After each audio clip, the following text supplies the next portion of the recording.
할렐루야. 우리 옆에 분에게 축복하면서 인사했으면 좋겠습니다. 옆에 분에게 주님의 평안이 함께 하시길 바랍니다.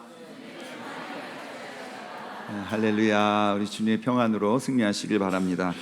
우리는 인생의 거대한 산을 넘거나 특별한 영적 체험을 하고 나면 삶이 완전히 달라질 것을 기대합니다. 우리는 지난주에 부활절이라는 놀라운 시간을 지났습니다. 이 부활절이라는 놀라운 이 기쁜 소식을 우리는 경험하면서도 우리는 빈 무덤의 기적이 내 삶의 답답한 현실을 단번에 뒤집어 주기를 소망합니다. 그러나 안타깝게도 성경이 증언하는 이 구속사의 패턴은 우리의 기대와 다릅니다. 기적과 환희의 순간이 지나간 자리에는 언제나 길고 건조한 일상이 기다리고 있었습니다. 홍해가 갈라진 후에는 지루하게 사막을 건너며 광야를 지나는 매일을 견뎌야 했습니다.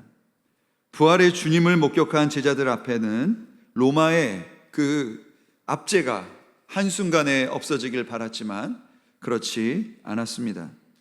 대신에 제자들은 예수님의 약속을 기다리며 다락방에 있어야 했습니다. 오늘 치열하게 살아가는 우리의 일상도 이와 다르지 않습니다. 우리는 앞만 보고 달려왔고 또 그 결과로 무거운 책임들을 지금 치열하게 감당해내고 있습니다. 우리가 살아가는 이 시대는 끊임없이 무언가를 성취하고 증명해내야만 하는 시대입니다. 이렇게 치열한 시대를 살아가기 때문에 우리 내면은 소진되고 번아웃을 경험하게 됩니다. 우리 일상 가운데 화려한 이벤트나 아니면 큰 과업이 업무가 끝나고 난 후에 퇴근길에서 혹은 출근길에서 아니면 집에서 밤에 서류를 정리하며 이렇게 말할 때가 있습니다. 나의 이 끝없는 수고와 반복되는 일상은 어떤 의미가 있는가라는 질문입니다. 이런 질문을 스스로 하면서 허무함을 느끼고 그리고 어느 길을 걸어야 할지 혼란함을 경험하게 됩니다. 오늘 우리가 함께 읽은 이 룻기에는 홍해가 갈라지거나 죽은 사람이 다시 살아나는 그런 기적이 나오지 않습니다. 그저 모든 것을 잃고 텅 빈 들판에 서 있는 한 여성의 고단하고 지루한 일상이 적혀 있습니다. 하나님은 이 건조하고 지루한 일상의 기록을 통해서 무의미해 보이는 우리의 하루하루가 어떻게 구속사의 가장 위대한 축복 가운데 있는지 선명하게 보여주십니다. 다시 한번 본문 말씀 룻기 1장 16절 말씀 소리내서 읽겠습니다. 룻이 이르되 내게 어머니를 떠나며 어머니를 따르지 말고 돌아가라 관건하지 마옵소서. 어머니께서 가시는 곳에 나도 가고 어머니께서 머무시는 곳에서 나도 머물겠나이다. 어머니의 백성이 나의 백성이 되고 어머니의 하나님이 나의 하나님이 되시리니 아멘. 룻은 어머니가 머무는 곳에 나도 머물겠다라고 고백합니다. 룻은 이방 여인입니다. 기독교 배경을 전혀 없고 하나님에 대해서 전혀 알지 못하던 사람이었습니다. 이 사람이 지금 이렇게 고백합니다. 어머니가 가시는 곳에 저도 있겠습니다. 그런데 이 고백은 편안한 삶으로 정착하겠습니다. 어떤 낭만적인 그런 고백을 말하는 것이 아닙니다. 나그네가 캄캄한 밤의 추위와 위협을 맨몸으로 버티며 그것들과 상관없이 나는 어머님과 함께 하겠습니다 라고 자신의 존재를 의탁하는 결단이었습니다. 룻이 이러한 고백을 쏟아내기 전에 어떤 경험을 했기에 이 이방 여인이 어머니인 나오미에게 삶을 의탁할 수 있었을까요? 14절 말씀을 한번 찾아가 보려고 합니다. 룻기 1장 14절 말씀에 이렇게 고백합니다. 그들이 소리를 높여 다시 울더니 오르바는 그의 시어머니에게 입맞추되 룻은 그를 붙쫓았더라 라고 기록되어 있습니다. 룻은 그를 붙쫓았더라. 매우 예스러운 표현으로 직관적으로 이해가 되지 않습니다. 그래서 다른 번역본들을 찾아봤더니 이 붙쫓았더라라는 뜻은 룻은 오히려 어머니 곁에 더 바싹 붙었다라는 뜻입니다. 또 다른 번역을 한번 보겠습니다. 다른 번역에는 이렇게 또 표현됩니다. 꼭부터 떠나려 하지 않았다, 이렇게도 되어 있고, 룻은 시어머니 곁에 꼭부터 떠나려 하지 않았다라고 되어 있고, 현대인 성경에서는 룻은 계속 시어머니 곁을 떠나지 않았다. 그러니까 붙쫓았다라는 것은 스스로 자발적으로 능동적으로 이 룻이 나오미에게 붙어 있었다라는 뜻입니다. 유진 피터슨의 메시지 성경에는 이렇게 번역되어 있습니다. 그녀들이 다시 목 놓아 울었다. 오르바는 시어머니와 입을 맞추고 작별했으나 룻은 나오미를 붙잡고 놓아주지 않았다라는 것입니다. 이 장면이 어떤 장면이냐면, 이 룻은 지금 나오미를 생명줄 잡듯이 필사적으로 붙잡고 있는 장면입니다.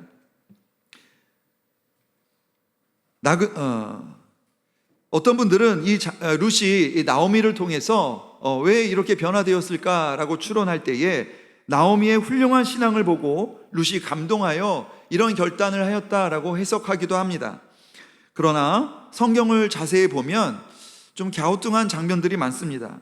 왜냐하면 지금 나오미의 상태는 누군가에게 감동을 줄 수 있는 그런 상황이 아닙니다. 나오미는 남편과 두 아들을 잃고 완전히 파산한 그런 상태입니다. 정서적으로도 경제적으로도 이 사람은 파산한 사람입니다. 그리고 그녀는 고향 사람들에게 나를 나오미라 하지 말고 마라라 하라 라고 말하고 있습니다. 그러니까 스스로 자신을 나는 망한 사람이다 라고 고백하고 있는 것이에요. 이 나오미라라는 말 뜻은 기쁨이라는 뜻이고, 마라라는 말은 쓴 물이라는 뜻입니다. 내 인생 자체가 쓰다, 망했다 라는 것을 스스로 말하고 이웃들에게 선포하고 있습니다. 이런 모습이 과연 성숙한 신앙의 모습일까요? 이런 모습을 통해서 과연 룻이 하나님의 은혜를 경험할 수 있었을까요? 심지어 룻기 1장 22절에서는 이렇게 고백합니다. 여호와께서 나를 징벌하셨고 전능자가 나를 괴롭게 하셨다라고 부르짖고 있습니다. 구약 주석가들은 이 장면을 하나님을 향한 원망이자 쓴 고발이다, 고발하고 있다라고 해석하고 있습니다.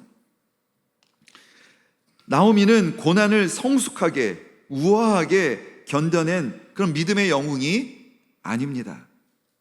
밑바닥까지 추락하여 하나님을 향해 원망을 쏟아내는 상처투성이의 연약한 인간이었습니다. 시어머니가 이토록 절망하여 쓴물을 토해내고 있는데 도대체 룻은 무엇을 보고 그 곁에 남아있고 또 스스로 어머니와 함께 하겠다고 발버둥치고 있는 것일까요? 인간적인 매력도 종교적인 감동도 없는 이 나오미의 태도, 룻이 그 절망의 자리에 끝까지 남은 이유는 단 하나인 것 같습니다. 그녀의 생존 본능을 완전히 압도해버리는 하나님의 일방적인 불가항력적인 은혜를 경험했기 때문입니다. 엘리멜렉 가문이 모압에서 10년 동안 머무는 이 시간을 통해서 룻은 이 기독교인들이 어떻게 사는지, 하나님을 아는 사람들이 어떤 삶을 살아내는지 파편적으로 경험했습니다. 그가 알고 있던 이방신들의 삶과 공동체의 모습과 은혜의 파편만 남아있는 이 신앙이 약한 이 믿음의 가정에서의 삶, 그 작은 믿음을 가진 이 엘리멜렉의 가문의 차이는 너무나 컸던 것이지요. 비록 그 가정은 이방 땅에서 타락하고 철저히 망해버렸지만 하나님은 그 10년의 시간을 허송세월로 내버려 두지 않으셨습니다. 하나님은 그 무너진 가정의 일상 속에 남아있던 신앙의 흔적들, 그 은혜의 파편들을 재료로 삼아서 룻이라는 한 인생을 변화시킨 것입니다. 룻의 심령에 하나님의 은혜를 경험하게 하신 것입니다. 하나님은 원망으로 가득 찬 나오미를 홀로 내버려 두지 않으셨습니다. 스스로 일어날 힘이 없는 나오미를 구원하기 위해 전혀 자격이 없는 이방 여인 룻을 사용해서 나오미를 변화시키십니다. 그리고 오히려 이 룻의 삶과 룻의 순종을 통해서 나오미가 변화받고 이 엘리멜렉 가문이 새롭게 되는 놀라운 은혜의 통로가 되는 것입니다. 사랑하는 성도 여러분, 우리는 고난을 당할 때조차 완벽한 그리스도인의 모습을 보여줘야 한다는 강박에 시달립니다. 우리는 기독교인으로 살면서, 크리스찬으로 살면서 착하게 살아야 한다는 강박을 가지고 있습니다. 나의 실패, 직장에서의 어려움, 가정의 위기 앞에서 행여나 원망하는 마음이 들면 하나님의 영광을 가릴까봐 억지로 웃으며 신앙 좋은 척을 연기합니다. 그러나 오늘 본문은 우리에게 십자가 복음의 진정한 위로를 말씀하고 있습니다. 고난 앞에서 우리는 우아한 척 하지 않아도 됩니다. 고상한 척 하지 않아도 됩니다. 나오미처럼 바닥을 치며 하나님께 원망을 쏟아낼 수밖에 없는 뼈아픈 실패의 자리라 할지라도, 우리가 그리할지라도 하나님은 그곳에 있는 자기 백성을, 저와 여러분을 결코 포기하지 않으십니다. 그러므로 우리는 십자가 앞에서 우리 있는 모습 그대로 나아가는 것이 가장 중요합니다. 나의 힘이 다하고 내 안에서 쓴물이 올라올 때 하나님은 우리가 전혀 상상하지 못했던 방법으로, 우리가 전혀 기대하지 못했던 사람을 통해 역사하십니다. 그리고 우리를 빈 들판으로 밀어 넣으십니다. 그러니 가면을 쓰고 외면하고 숨기지 마시기 바랍니다. 아프면 아픈 대로, 괴로우면 괴로운 대로 정직하게 하나님께 나아가는 것이 가장 중요합니다. 완벽하게 고난을 이겨내지 못한 우리의 그 찢어진 틈새로 하나님이 예비하신 은혜가, 하나님의 완전한 사랑이 흘러 들어올 것입니다. 2장 17절 말씀 함께 읽겠습니다. 룻이 밭에서 저녁까지 줍고 그 주운 것을 떠니 보리가 한 에바쯤 되는지라. 아멘. 죄송합니다. 한 에바라는 이 단위가 나옵니다. 이 한 에바, 이 숫자의 무게를 한번 상상해 보십시오. 한 에바는 22리터를 얘기합니다.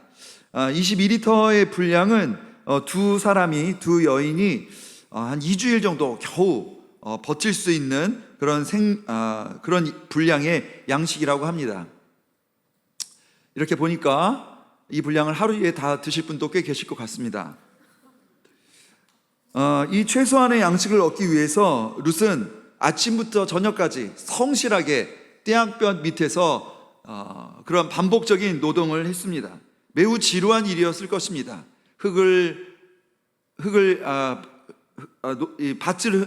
밭 사이에 있는 그 곡식들을 줍기 위한 그 지루한 작업을 계속했던 것이지요. 성경은 이 치열한 생존의 현장을 줍고 떠니라는 두 개의 동사로 설명합니다. 이 일이 얼마나 의미가 있는지, 얼마나 열심히 했는지, 얼마나 애타는 마음으로 그 현장에 있었는지 기록하지 않습니다. 마치 우리의 일상 같지요. 우리가 매일매일 반복하는 그 일상이 매우 건조해 보이고 지루해 보이고 때로는 의미가 없어 보입니다. 룻의 일상과 같은 것이지요. 그런데 여기서 줍고 떠니라고 그의 일상을 이야기하면서 우리 이 일상이, 우리 삶의 자리에서 살아내는 그 삶이 얼마나 중요한 것인지 우리에게 말씀하고 있습니다. 룻이 그렇게 반복적이고 지루한, 어떻게 보면 지루한, 의미 없는 것 같은, 그저 밥벌이를 위해서 사는 것 같은 일상을 살아갈 때에 하나님은 한 사람을 보내주십니다. 2장 1절에서 보아스를 유력한 자라고 소개하면서 하나님이 룻에게 보아스를 보내주시는데, 이 보아스는 유력한 자, 곧 기업 물을 자로 소개합니다. 기업 물을, 고엘 이 개념인데, 이 기업 물을 자는 율법에 따라 파산한 친족의 빚을 갚아주고 잃어버린 땅을 사주며 끊어진 가문의 이름을 이어주는 구원자의 역할을 하는 것입니다. 이 룻이 일상을 살아갈 때에, 하나님의 뜻을 순종할 때에 하나님은 그에게 구원자를 보내주셨습니다. 이 보아스가 나타나는 것은 구속사 전체를 관통하여 예수 그리스도가 나타나시는 그 길을 보여주십니다. 나오미와 룻처럼 우리는 율법 아래 모든 것을 잃어버린 파산한 자들이었습니다. 우리 힘으로는 결코 하나님의 기업을, 우리에게 허락하신 이 기업을 다시 살릴 수 없는 존재였습니다. 그런데 참된 구원자이신, 유일한 구원자이신 예수 그리스도께서 하늘의 영광을 뒤로 하시고 우리의 남루한 들판으로 내려오셨습니다. 파산한 우리 인생의 현장으로 예수님께서 들어오신 것입니다.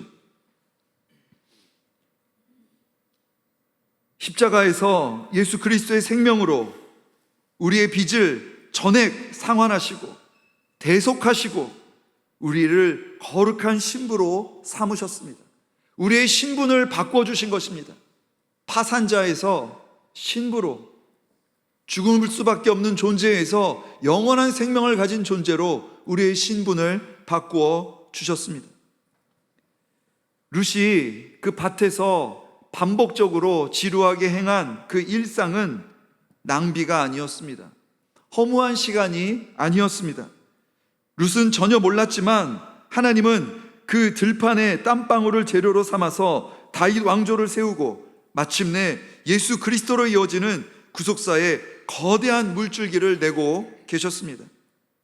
예수님도 공생의 3년을 위해서 30년 동안 일상을 살아내셨습니다. 예수님의 삶의 자리는 목수였습니다. 30년 동안 대패질을 하고 땀을 흘리고 고객들과 실강의를 하면서 살아내셨습니다. 이 모습은 우리의 모든 정직한 노동, 우리의 삶의 자리가 얼마나 거룩한 곳인지, 얼마나 의미 있는 곳인지 알려주시는 장면입니다. 우리 인생이 잘 이해되지 않을 때에 한 가지 예화를 들고 싶습니다. 정성스럽게 수놓은 자수 작품이나 십자수 작품을 한번 상상해 보시면 좋겠습니다. 그 작품의 앞면을 보면 그 장인의 수고와 긴 시간 애쓰면서 했던 그 예술성에 감동을 합니다. 그런데 그 작품의 뒷면을 보면 상황이 좀 다릅니다. 도무지 무슨 그림인지 알 수 없는 매우 복잡한 모습을 가지고 있습니다. 수많은 색깔의 실들이 이리저리 엉켜 있고 투박한 매듭과 끊어진 실밥들이 어지럽게 교차하는 것이 그 자수 작품의 뒷면입니다. 우리가 지금 살아가고 있는 이 일상은 완성된 자수의 앞면의 모습이 아니라 자수의 뒷면의 모습과 같습니다. 지루한 서류 작업, 무례한 고객과 실랑이, 매일 반복되는 설거지와 집안일, 이 모든 수고가 엉킨 실타래처럼 무의미하고 혼란스러워 보입니다. 하지만 그 시간이, 그 한 땀 한 땀 술을 놓아야 하는 그 시간이 끝나서 그 장면을 뒤집을 때에, 그 위치를 뒤집을 때에 그 장인의 놀라운 수고와 땀으로 인하여 많은 사람들이 감동을 받고 많은 사람들이 기뻐하게 되는 순간이 오게 되는 것입니다. 위대한 명작을 마주하게 되는 것입니다. 하나님은 그 이삭 줍는 룻의 하루하루를 바늘과 실 삼아 직조하셨고 마침내 그 작품을 뒤집어서 예수 그리스도 탄생이라는 놀라운 하나님의 뜻을 이루셨습니다. 그리스도의 십자가로 이미 완전한 가치를 부여받은 우리는 세상에 나를 증명하기 위하여 살지 않습니다. 당신 내가 누군지 알아? 내가 어떤 사람인지 알아? 라는 말을 하기 위해서 우리는 살아가는 사람이 아닙니다. 오늘 여러분이 작성하는 기획서나 회의실에서 발언, 아니면 학교에서 학생들을 향한 가르침, 그리고 가족들을 위한 작은 섬김들, 반복되는 섬김들, 그것들은 생존을 위한 무의미한 시간들이 아닙니다. 하나님께서 하나님의 뜻에 따라 질서 있고 아름다운 세상을 유지하시려고 저와 여러분에게 맡기신 놀라운 사명입니다. 우리는 하나님의 뜻을 받은 청지기입니다. 그러므로 우리가 만나는 사람들, 우리가 서 있는 삶의 자리들, 우리가 선택하는 그 작은 선택 하나하나가 하나님의 영광을 위해서 행해져야 하는 것입니다. 우리가 하는 말과 태도와 표정과 선택들이 무의미하고 무가치한 것은 하나도 없습니다. 내 삶의 자리가 하나님이 임재하시는 성소이며 나의 땀방울이 하나님의 뜻을 이루는 청지기의 헌신임을 자각할 때에 우리의 허무하고 혼란스럽고 이해할 수 없는 일상은 하나님께 영광 돌리는 놀라운 시간이 될 것입니다. 이 시간 작은 글을 좀 소개하고 싶은데요. 더글라스 말록의 아름다운 우리가 가진 아름다움이라는 시인데요. 송희정 시사님께서 낭독해 주시겠습니다.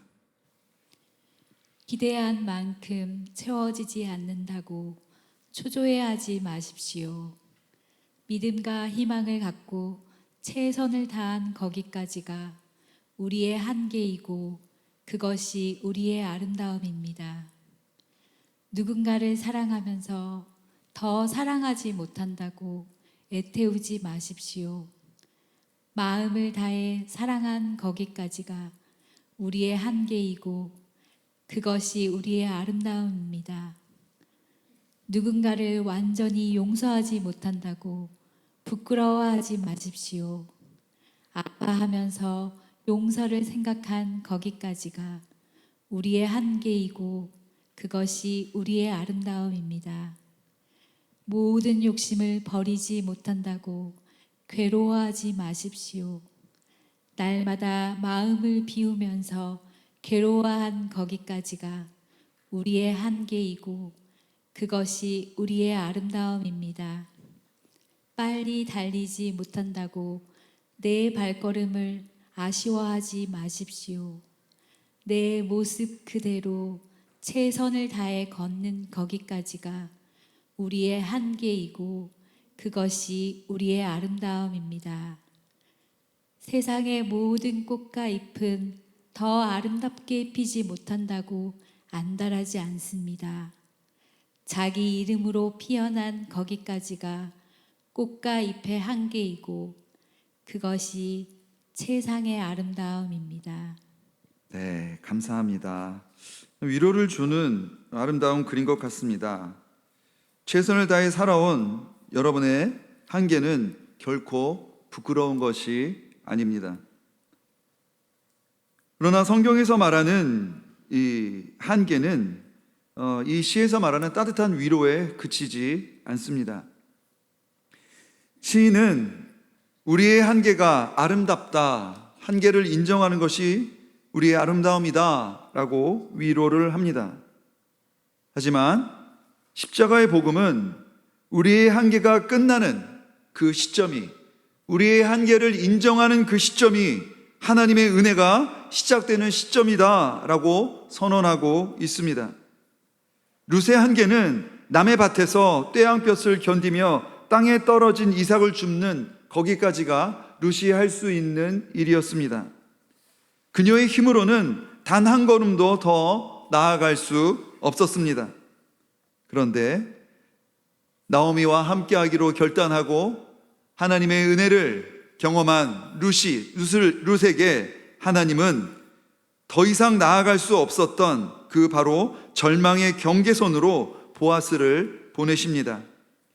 인간의 한계를 인정하는 그 시간에 마침내 하나님의 놀라운 구원이 시작되는 것입니다. 우리가 스스로 구원할 수 없어 무너져 내린 그 한계의 끝, 벼랑 같은 그 시간, 아무에게도 도움을 청할 수 없는 그 시간, 그 시간에 참된 구원자이신 예수 그리스도께서 일하기 시작하십니다. 부활의 빈 무덤은 오늘 우리에게 주는 하나님의 확고한 선언입니다. 너의 한계가 내 구원의 마지막이 아니다 라는 것이죠. 요한복음 20장 20절부터 23절 말씀에 이렇게 고백하고 있습니다. 기록되어 있습니다. 이 말씀을 하시고 손과 옆구리를 보이시니 제자들이 주를 보고 기뻐하더라. 예수께서 또 이르시되 너희에게 평강이 있을지어다. 아버지께서 나를 보내신 것 같이 나도 너희를 보내노라. 이 말씀을 하시고 그들을 향하사 숨을 내쉬며 이르시되 성령을 받으라. 너희가 누구의 죄든지 사하면 사하여 질 것이요 누구의 죄든지 그대로 두면 그대로 있으리라 하시니라. 아멘. 아무런 소망도 없고 깊은 절망과 두려움 가운데 있는 예수님께서 부활의 몸으로 나타나셔서 말씀하십니다. 평안할지어다. 예수님이 주신 그 평안을 가지고 제자들에게 명령하십니다. 가라. 일상으로, 삶의 자리로. 오늘 하나님의 은혜를 받으시고 하나님께 영광을 돌린 저와 여러분은 다시 삶의 자리로 나아가야 합니다. 그곳에서 우리는 그리스도인답게 하나님의 모습을 드러내야 합니다. 그러나 여러분 두려워하지 마십시오. 예수님이 우리에게 가라라고 하셨을 때 오늘 함께 읽은 말씀처럼 하나님 우리에게 성령을 부어 주십니다. 우리 안에 계신 성령의 능력으로 말미암아 우리의 일상을 하나님께 영광 돌리는 귀한 예배의 자리로 만드시길 바랍니다. 우리의 가정을, 우리의 직장을, 또 우리가 만나야 할 모든 사람들과 만남의 그 장소를 하나님께 영광 돌리는 놀라운 예배의 삶을 사시는 저와 여러분 되시기를 예수님의 이름으로 축원합니다.